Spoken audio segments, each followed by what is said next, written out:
नमस्कार दोस्तों, आपका स्वागत है हमारे चैनल पर। आज की बड़ी खबर यह है कि लालू प्रसाद यादव पूरी तरह से राहुल गांधी पर फायर हो गए हैं। जी हां दोस्तों, राहुल गांधी से लालू प्रसाद यादव ने बातचीत पूरी तरह से बंद कर दी है। देखिए, एक ऐसी खबर लालू प्रसाद यादव के पास पहुंची जिसकी वजह से उनका गुस्सा 7वें आसमान पर पहुंच गया है। लालू प्रसाद यादव जो हैं, वह राहुल गांधी पर पूरी तरह से फायर हो गए हैं और यह बिहार महागठबंधन के लिए बिल्कुल भी अच्छी खबर नहीं है। तो चलिए विस्तार से जानते हैं। बिहार विधानसभा चुनाव को लेकर महागठबंधन में अभी तक सीटों का बंटवारा नहीं हो पाया है। सीट बंटवारे को लेकर लगातार बैठकें हो रही हैं, परंतु इन बैठकों का कोई नतीजा अभी तक नहीं निकला है। पटना से लेकर दिल्ली तक नेताओं ने एक साथ बैठकों में विचार विमर्श किया, लेकिन परिणाम जो आया है वह शून्य ही रहा। अब देखिए वह खबर क्या है जिस खबर से लालू प्रसाद यादव का गुस्सा बढ़ गया और लालू प्रसाद यादव राहुल गांधी से नाराज हो गए हैं। दरअसल 6 सितंबर को पटना में तेजस्वी यादव के आवास पर महागठबंधन की बैठक हुई थी। इस बैठक में सीट शेयरिंग को लेकर बातचीत हो रही थी। तेजस्वी यादव ने कांग्रेस को सीटों का ऑफर दिया, लेकिन इस ऑफर को कांग्रेस ने स्वीकार नहीं किया और इस बैठक से बाहर निकलकर मीडिया के सामने कांग्रेस ने जो बातें कह दी वही लालू प्रसाद यादव के गुस्से की वजह बन गई। दरअसल तेजस्वी यादव ने कांग्रेस को मात्र 54 सीटों का ऑफर दिया था। इस ऑफर को कांग्रेस ने खारिज कर दिया क्योंकि कांग्रेस का मानना है कि राहुल गांधी ने बिहार में वोटर अधिकार यात्रा की है और इस वजह से बिहार में कांग्रेस का माहौल बना है, इसलिए कांग्रेस को अधिक से अधिक सीटें दी जानी चाहिए। कांग्रेस पिछली चुनाव की तरह ही 70 सीटों की मांग महागठबंधन में कर रही है, लेकिन तेजस्वी यादव 70 सीटें देने के लिए तैयार नहीं है। तेजस्वी यादव का कहना है कि 2020 की गलती को हम नहीं दोहराएंगे। इस बार सहयोगियों की संख्या बढ़ गई है। मुकेश सहनी हमारे साथ हैं, तो मुकेश सहनी को महागठबंधन में सम्मानजनक सीटें दी जानी हैं। इसके अलावा लेफ्ट पार्टियां जिनका 2020 में चुनाव जीतने का बेहतर स्ट्राइक रेट था, उनको भी सीटें बढ़ानी है। इसके अलावा पशुपति कुमार पारस की पार्टी और जेएमएम भी बिहार महागठबंधन में शामिल होने वाली। इन सबको भी एडजस्ट करना पड़ेगा। ऐसे में कांग्रेस को 70 सीटें हम कैसे दे सकते हैं? इसीलिए तेजस्वी यादव ने कांग्रेस के लिए 54 सीटों का ऑफर तैयार की, लेकिन कांग्रेस ने यह ऑफर खारिज कर दी और बाहर जाकर मीडिया के सामने कांग्रेस के नेताओं ने कहा कि हमें 63 सीटों का ऑफर आरजेडी की तरफ से दिया जा रहा है। उन्होंने तर्क भी दिया कि पिछली बार हमने 70 सीटों पर चुनाव लड़ा था, जिसमें से 19 सीटें हम जीत चुके हैं और 44 सीटों पर हम रनर अप रहे हैं, इसीलिए हमें 67 सीटें मिलनी चाहिए। लेकिन हम इस पर सहमत नहीं हुए हैं और कहा गया कि महागठबंधन धर्म को भी मानना पड़ेगा। साथ ही महागठबंधन में और पार्टियां आ रही हैं, इसीलिए सीटों की कुर्बानी भी देनी पड़ेगी। इसके बाद बिहार कांग्रेस के नेता दिल्ली पहुंचे। उन्होंने राहुल गांधी से बातचीत की और सारी बात बताई कि तेजस्वी यादव ने उन्हें क्या क्या ऑफर दिया है, लेकिन राहुल गांधी ने सीट बंटवारे पर कोई फैसला नहीं लिया, बल्कि उन्होंने साफ कह दिया कि हमें 70 से कम सीटें नहीं चाहिए, हमें 70 ही सीटें चाहिए। अब लालू प्रसाद यादव के पास यह खबर पहुंची कि बैठक में बातचीत कुछ और हुई थी। तेजस्वी ने कांग्रेस को ऑफर कुछ और दिया, फिर बाहर जाकर मीडिया के सामने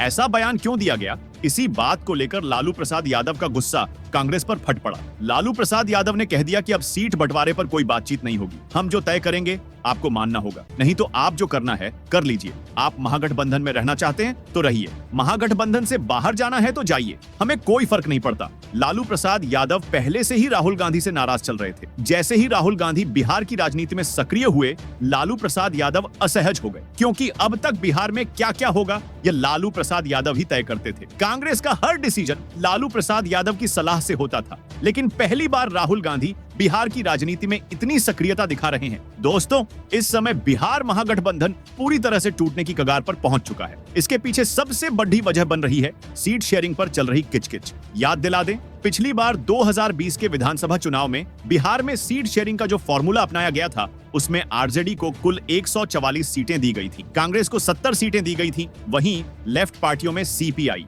एमएल को 19 सीटें, सीपीआई को 6 सीटें और सीपीएम को 4 सीटें दी गई थी। लेकिन इन सभी पार्टियों की स्ट्राइक रेट पर गौर करें तो सबसे अच्छा प्रदर्शन सीपीआई एमएल का रहा, जिसकी स्ट्राइक रेट 63.15% थी। आरजेडी ने कुल 75 सीटें जीती थी, जबकि कांग्रेस को मात्र 19 सीटें मिली। लेफ्ट पार्टियों में सीपीआई और सीपीएम ने केवल 2-2 सीटें जीती थी। अब 2025 में फिर से वही समीकरण दोहराने को लेकर बहस चल रही है। कांग्रेस इस बार भी 70 सीटों की डिमांड कर रही है, लेकिन आरजेडी और तेजस्वी यादव का कहना है कि सहयोगियों की संख्या बढ़ गई है, इसीलिए उन्हें भी हिस्सेदारी में शामिल करना जरूरी है। ऐसे में यह देखना बेहद दिलचस्प होगा कि क्या महागठबंधन फिर से अपनी पुरानी सीट शेयरिंग फॉर्मूला को अपनाएगा या फिर कोई नया समीकरण बनेगा। वैसे राजनीतिक जानकार भी यह मान रहे हैं कि आरजेडी के सहारे ही कांग्रेस बिहार में टिक कर खड़ी है। अगर आज कांग्रेस महागठबंधन से अलग होती है तो उसकी जमानत कई सीटों पर जब्त हो सकती है। राहुल गांधी ने बिहार कांग्रेस में कई बदलाव किए। अखिलेश प्रसाद सिंह को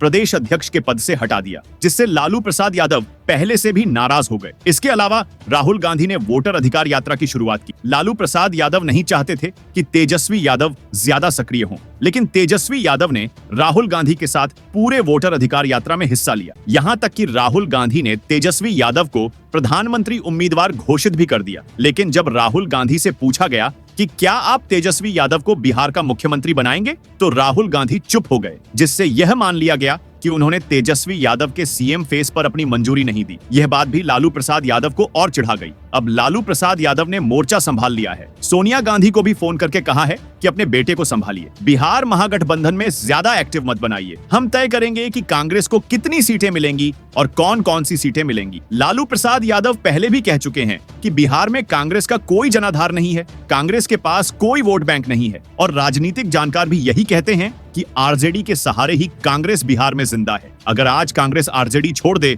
तो कई सीटों पर उनकी जमानत जब्त हो जाएगी। तो देखिए दोस्तों, अब लालू प्रसाद यादव ने सीट शेयरिंग पर बातचीत बंद कर दी है। कहा है कि हम फैसला करेंगे और सभी को इस फैसले को मानना होगा। देखना होगा कि बिहार महागठबंधन में सीट बंटवारे पर यह बवाल कैसे सुलझता है। तेजस्वी यादव पीछे नहीं हटेंगे, राहुल गांधी भी बैकफुट पर नहीं जाने वाले हैं। वो समझौता कैसे होगा, ये आने वाला समय ही बताएगा। और ध्यान दीजिए, बिहार विधानसभा चुनाव की तारीख का ऐलान कभी भी हो सकता है, लेकिन अभी तक महागठबंधन में सीट बंटवारे का फैसला नहीं निकला है। उधर एनडीए में भी सीटों के बंटवारे पर विवाद जारी है। अगर आपने अभी तक हमारे चैनल को सब्सक्राइब नहीं किया है तो सब्सक्राइब कर लीजिए। इस खबर को लेकर आपकी क्या राय है, नीचे कमेंट करके जरूर बताइए। तो दोस्तों, आपकी राय में क्या बिहार महागठबंधन फिर से 2020 जैसा सीट शेयरिंग फॉर्मूला अपनाएगा या इस बार कोई नया समीकरण बनेगा? आपको क्या लगता है, क्या कांग्रेस अपनी 70 सीटों की मांग पर अड़ जाएगी या फिर आरजेडी और अन्य सहयोगी इसके आगे झुक जाएंगे? नीचे कमेंट करके अपनी राय जरूर बताइए। Subscribe now and press the bell icon. Never miss an update.